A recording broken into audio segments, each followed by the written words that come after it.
Hello guys! Mating na yung parcel natin. Tapos i-redeem natin mamaya. Pakita ko sa inyo kung legit pa talaga.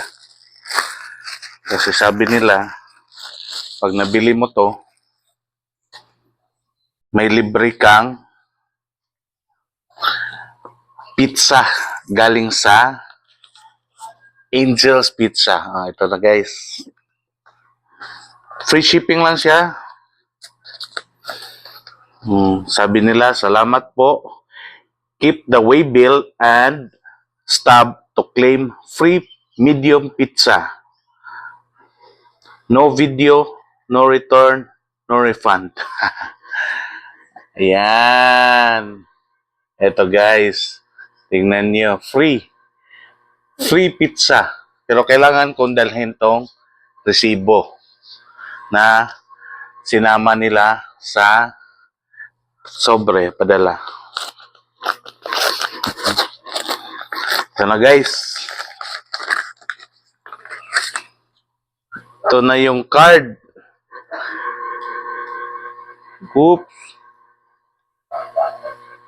Hala! Dalawa ang card na binigay. Wow! Akala ko isa lang. For 299 pesos. May dalawang card ka na. Tapos, may free medium pizza pa. Wow!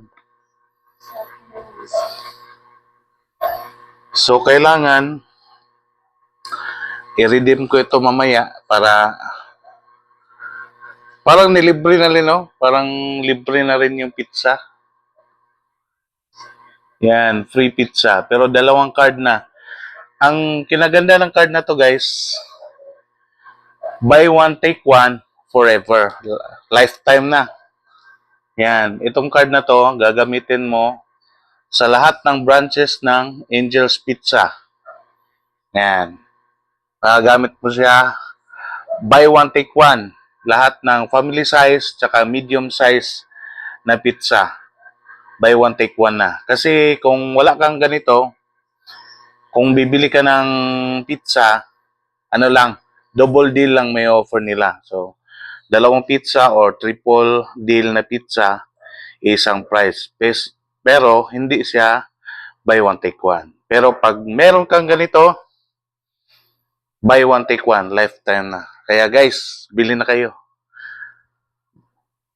Click the link sa comment section para mabili nito. 299 lang. Free shipping pa. Bili na!